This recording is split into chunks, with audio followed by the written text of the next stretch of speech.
हरे कृष्णा, राधे राधे। मैं गौरांगी कृष्णदास ही आज आपके लिए एक छोटी सी स्टोरी लेके आई हूँ।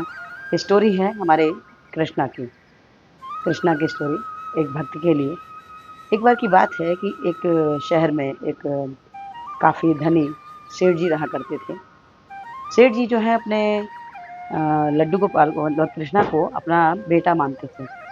और वो जो है कि हमेशा अपने उनको बेटा मानते थे और उनको कोई औलाद नहीं थी, उनको कोई बच्चे नहीं थे। इसीलिए वो कान्हा जी को ही अपना पुत्र मानते थे।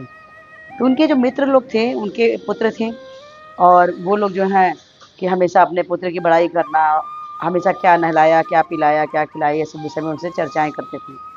सेठ जी जो थे, वो सोचते रहते थे कि अ, ठीक है, ये घर-मकान किसका है? हमारे पुत्र का है, हमारे सब कुछ तो ठीक है। फिर उन्होंने बोला कि ये बताइए सेठ जी कि आप जो हैं, हमारे मरने के बाद अंतिम संस्कार तो हमारा पुत्र करेगा, आपका कौन करेगा?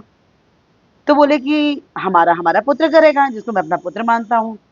तो आपका पुत्र? हाँ, हमारे कृष्णा जो हैं वो हमारा अंतिम संस्कार करेंगे। बात बीतते-बीतते चलती दिन कुछ दिन ऐसे ही बीतते चला गया। उसके बाद कुछ दिनों के बाद सेठ जी बीमार पड़े।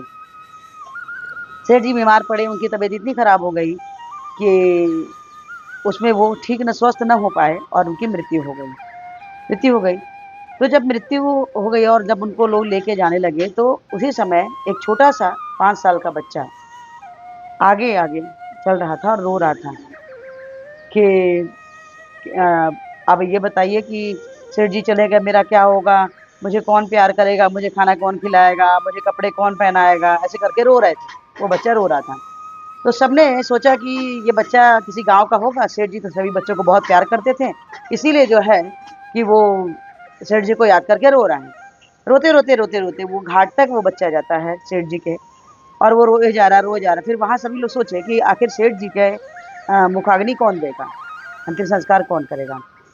तो उन्होंने आपस में विचार किया कि ये बच्चा बहुत रो रहा है, इसी बच्चे को ही मुखाग्नि देने के लिए हम मौका दे देते हैं।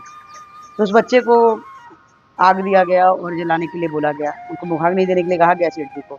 मुखाग्नि दिया गया। सभी लोग सरोवर में स्नान करने के लिए पहुँचे। वो बच्चा भी सरोवर में स्नान करने पहुँचा और सरोवर से निकलने के बाद सब लोग निकले और लेकिन वो बच्चा नहीं निकला, बच्चा लापता हो गया।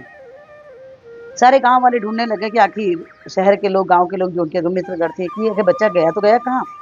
सबको बहुत ही ज़्यादा दर्द हो रहा था कि कहीं वो बच्चा डूब तो नहीं गया।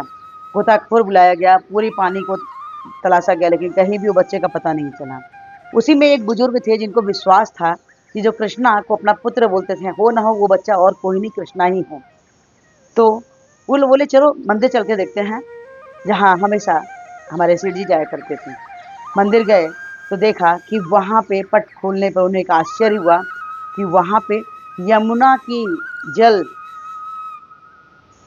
कृष्णा के शरीर से टपक रही थी, उनके वस्त्र गीले थे। सभी लोग भाव विभोर हो गए कि वाक़ई अगर हम दिल से कृष्णा को अपना मानते हैं, तो कृष्णा हमारी हमेशा हर परिस्थिति में मदद करते हैं।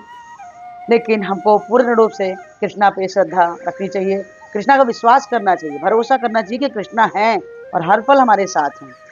तो ये स्टोरी आपको कैसी लगी? अगर अच्छी लगी तो लाइक कीजिए, शेयर कीजिए, सब्सक्राइब कीजिए और मेरा एक छोटा-सा वीडियो के माध्यम से एक प्रार्थना है, विनम्र प्रार्थना है कि आप लोग हरे कृष्ण महामंत्र जो हमारे पूर्ववर्ती आचार्य शिला प्रभुपाद ने दिया है, वो मंत्र कुछ इस तरह से हरे कृष्ण, कृष्ण कृष्ण हरे हरे, हरे राम, राम राम हरे हरे।